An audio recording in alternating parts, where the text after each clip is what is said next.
It's time now for Your Call, a piece of music that has a particular significance to your life. And this morning, we're off to Glasgow to talk to Henry Vuga. Henry, good morning to you. Good morning, Patrick. Are you well today? Yes, thank you very well. Your story takes us back to 1937 when you were a 13-year-old. Correct, yes. Where were you living? I was living in Nuremberg. I was born and living in Nuremberg, in Germany.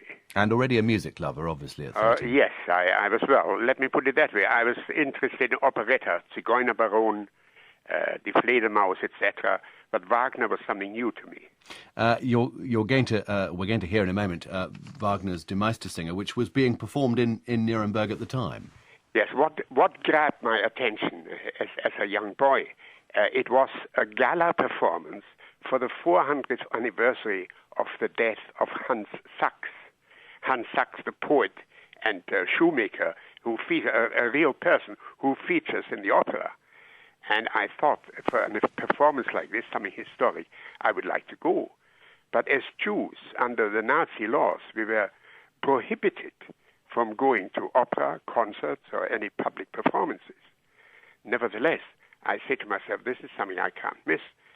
How I got a ticket, I really do not know. My mother and father were aghast, absolutely aghast. How can you go? You will be beaten up. You will be jailed. I said, look, you know, you're 13, you're a bit feisty. I said, who would know me there? And I sat in the last row of the gods with my little libretto, and I didn't leave my seat for the whole 5 hours of the performance.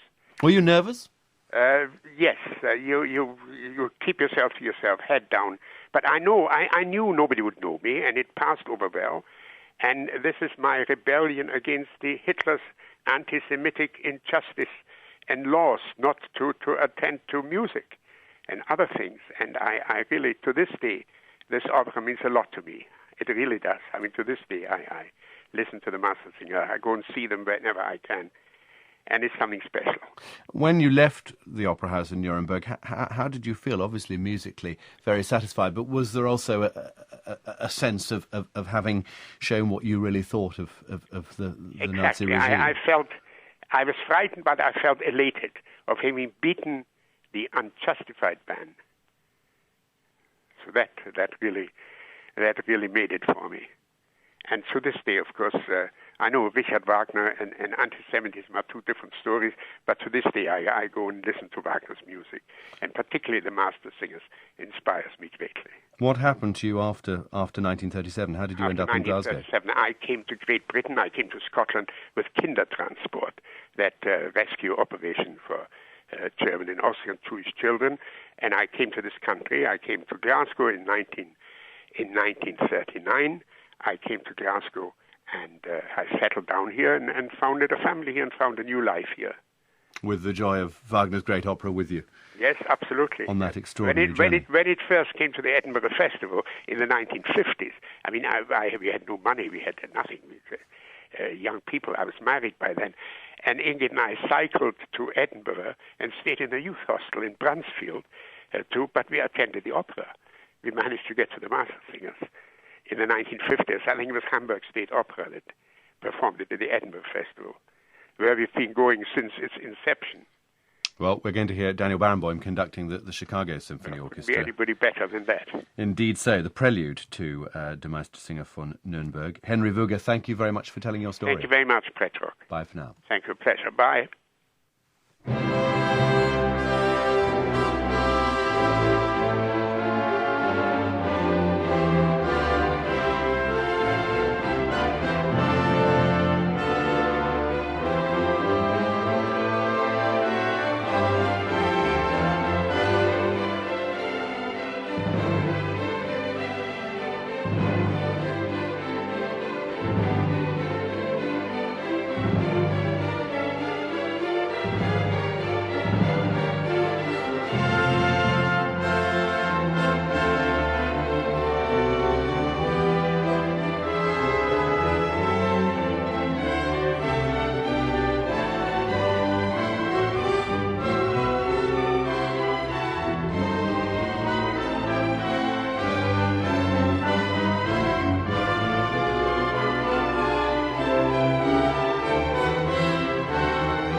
Graham Vick's production of Die Meistersinger opening at Covent Garden on Monday night. That was the Prelude, the Chicago Symphony Orchestra, conducted by Daniel Barenboim, as selected by Henry Vuga of Glasgow, who saw the Mastersingers of Nuremberg in Nuremberg in 1937.